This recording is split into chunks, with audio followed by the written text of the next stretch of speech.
Okay, so I want to talk about masculine and feminine energies and whether they need to match. I'm in a masculine body, so should I always be masculine? And if I was in a female body, should I always be female? Did you hear how I started out the talk? Pardon me. I've got a lot of coughing. I've got a lot of coughing. There's I, imagine this is an I. There's I and what I've got. Am I in a male body or am I in a female body?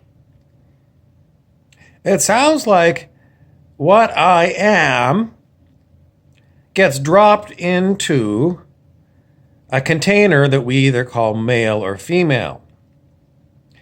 So, that's the languaging, right? Am I in a male body or am I in a female body?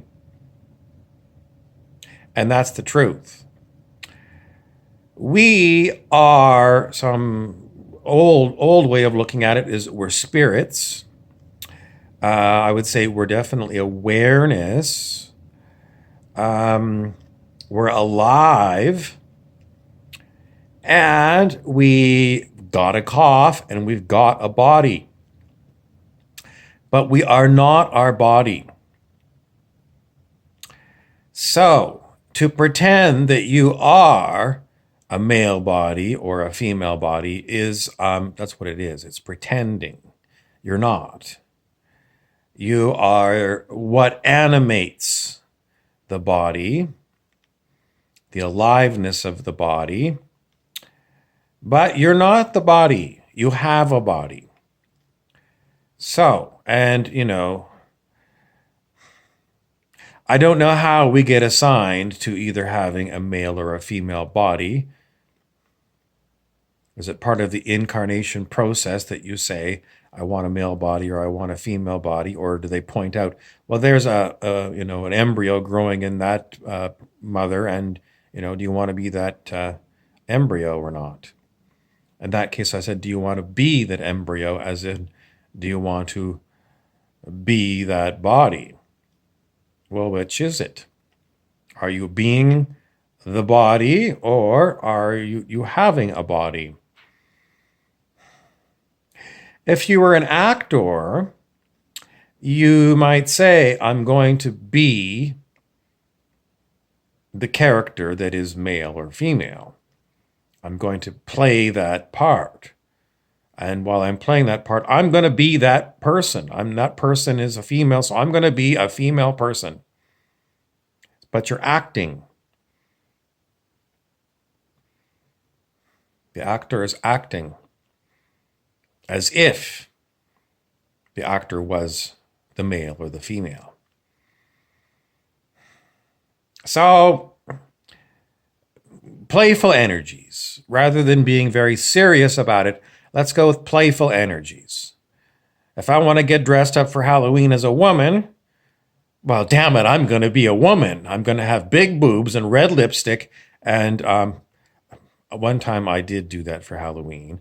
I put on high-heeled shoes that were man size, especially made for men that were playing transvestites. I couldn't walk in the high-heeled shoes. They were quite high. I couldn't walk.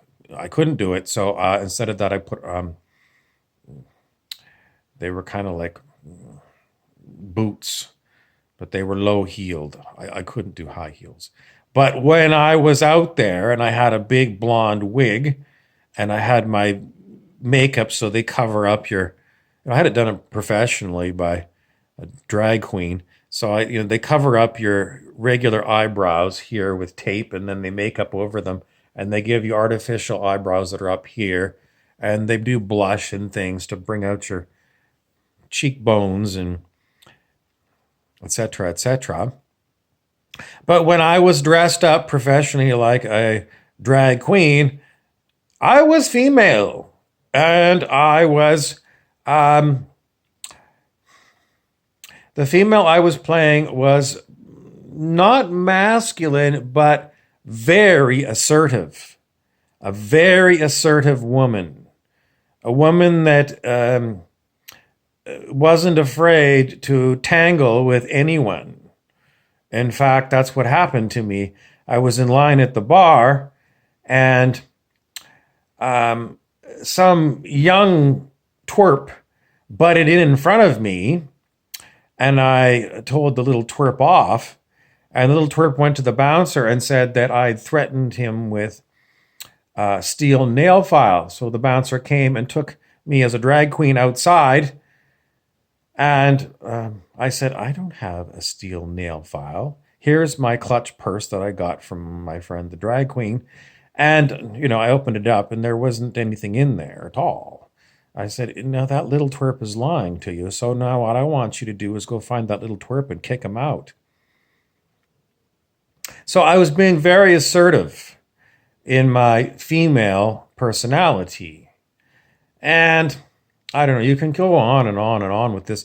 I was going to touch on, if you're interested, you could look at the anima and the animus, which are psychological terms that come from Freud, Sigmund Freud. And,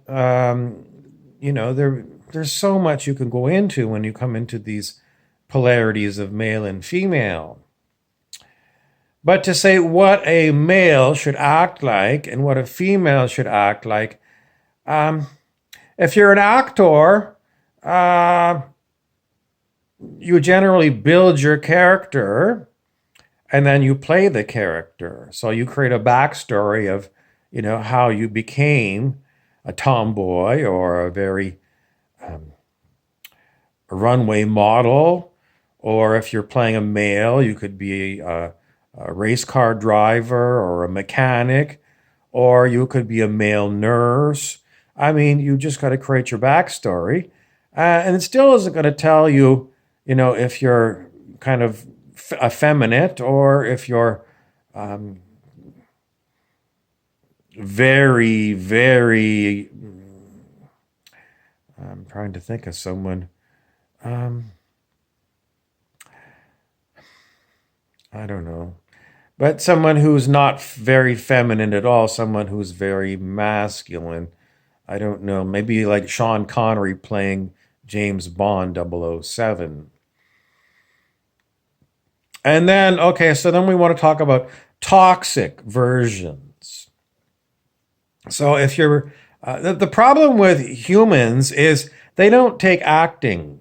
They should teach, everyone should take drama in high school to come to understand what an actor does. Because quite often people become totally identified with the character that they're playing, which is themselves, and they never step away and look at themselves in the mirror and say, anyone else looking at me would say, I'm constantly playing the same version of me. And what's wrong with that is you become a very stale person. You're very one-dimensional. But, I always said before, get into being playful with yourself. Don't always be the same version of yourself. And I immediately thought of some of the jobs that I used to do. I was pretty much a one-dimensional person. I always showed up. I was always the same person. I was thinking of when I was doing telephone technical support. I was the telephone technical support person, and I was always the same. And I did that job for a few years, and every day I was the same person. There was no playful energy. There was no me being different, being creative. I was always Joe, technical support guy. And looking back, I was very stale. Did I enjoy the job? It was interesting because I had to learn a lot, and there was a lot of pressure in the beginning to learn everything that I needed to know. And there was tons and tons of things. And then, how to deal with different kinds of people on the phone. For the most part, the people that would call up for technical support were reasonable people, but sometimes you'd have There was one case when I just started when it was a grown man who broke out crying. They were crying. They were so upset with their computer problem. And other times we'd have people that would just be nasty, just like wouldn't listen to what you would say and start swearing at you. So, I mean, you had all kinds of things. So, did that make me more? I was always Joe Technical Support, you know. So, if you're trying to say, well, every person who's in a male body should be masculine and everyone in a female body should be feminine, then you're taking the playfulness away from it. You're taking the playfulness away from it, the ability to adapt to situations. You're making everyone one dimensional. So I would say, lighten up, lighten up, there would be nothing more funny than a man who is very masculine, say somebody who was a bodybuilder and was normally, very heterosexual. "Oh, look at that girl with the big boobs. Oh, I'm going to have that girl. She's going to be my woman." And then have that person decide one day that they were going to act like a homosexual, not tell anybody, and then just show up and have like eyeliner on and still have big muscles, but maybe be wearing a pink sweater and maybe they have, what do you call those, the mascara on, and painted nails, but still be huge, still be 230 pounds, full of muscle, but be very effeminate. That would like, it would throw everybody off. They'd be going, what the hell? But it would be so much fun if you were playing that part. You had this 230-pound muscle body and you're playing a very effeminate homosexual. It would be really fun for an actor to be able to, you know, jump into that body. I don't know if you've ever seen the TV show on Netflix called Sense8. If you haven't, you should watch an episode or watch a trailer for that one. The whole premise of this story is exactly that. You, as a spirit, jumping into different bodies, male and female. So, and then the last thing we could talk about are toxic versions, toxic masculinity, and toxic. Is there toxic femininity? But the one example that was given was a female who was always in her masculine, playing very masculine, very butch. My aside is one time I was in the queer part of town and a motorcycle cruised up the street. It was a very butch lesbian that was driving the motorcycle. She was very big. She was wearing black leather jacket and like leather pants. And then on the bitch perch, that you know what a bitch perch is? That's the back seat that's kind of elevated right above the license plate on a motorcycle. It's called a bitch perch. And this was the most beautiful, feminine blonde. I imagine she was a lesbian too, but she was very like runway model kind of look. Very, she was tall and thin, and as I said, the one in the front was chunky and muscular. So you had a dyke on a bike, and then you had this. What is they have? They have a name for this one. Lipstick lesbian. Lipstick lesbian was on the back of the bike, on the bitch perch.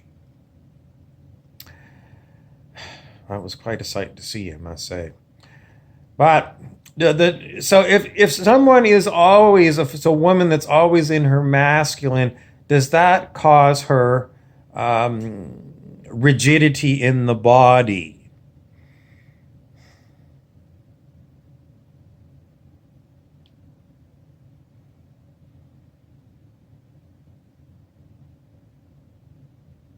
I'm thinking of different Hollywood actresses that have played very masculine versions.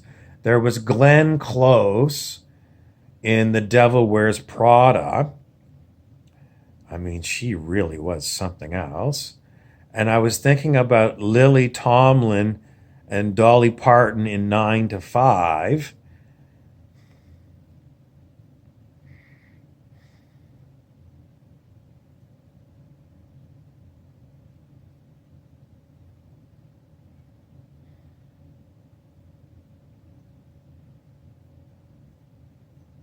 Then there was Some Like It Hot with Tony Curtis.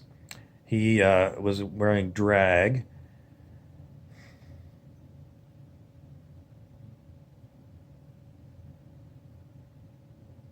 What causes muscle tension in the body? Is it too much masculine? Last night I was thinking about it and I was thinking, yeah, it's like if I'm playing, I'm always a male, Joe technical support. Um, I do get a lot of muscular tension. And is it because I'm always playing um, the average Joe technical support guy? I was thinking I could really use more massage. And I was actually thinking about going to a float tank this week. I don't know if you've ever been to a float tank. It's warm body temperature water with 1,000 pounds of Epsom salts in it. So it's like the Dead Sea in Israel. You get in there and you float. You can't sink. The water's got too much salt in it, and it takes all the stress out of your body, and the salt draws all the crap out of your skin. Um, but is it because of my personality, my everyday personality, that this is happening? I want to say could be.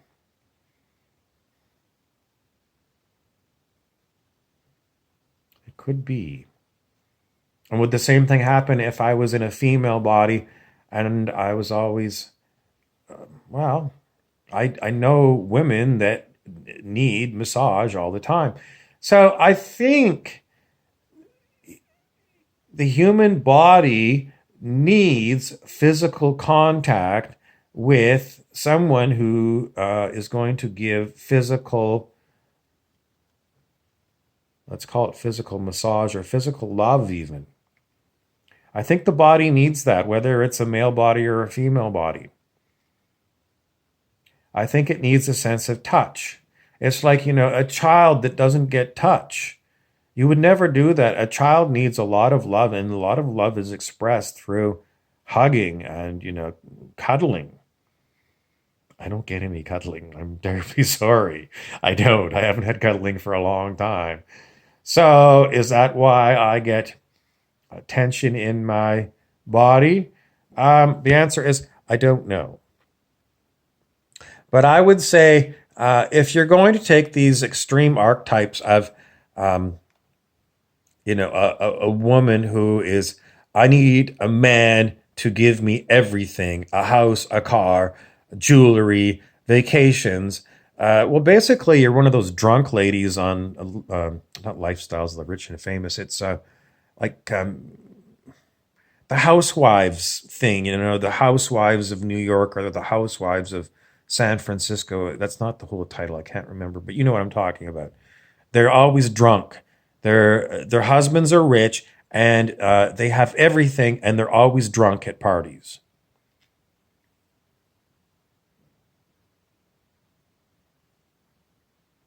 Those people are not even aware that they come off as complete asses. Anyway, I'll come back to my original point. Be playful. Don't be the same version of yourself all the time. And I'm not going to have to take my advice, and I'm not sure how it's going to come out because I don't have any female clothing, and I do have a few. Like I have a pink hat, and I've got a, I think I've got a pink hoodie. I don't have high heeled shoes, and I don't have any dresses. But I If you watch my videos on my YouTube channel, Infinite Bob 99, you will see that I do different characters. And the characters have a little bit different inflection in their voices and different personalities. And some of them are really comic characters.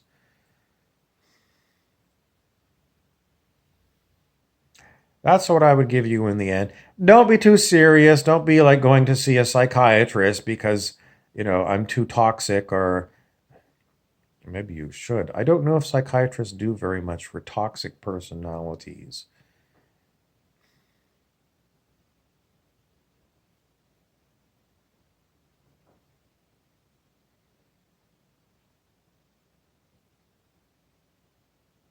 Does a toxic narcissist know they're being a narcissist? Hard to say.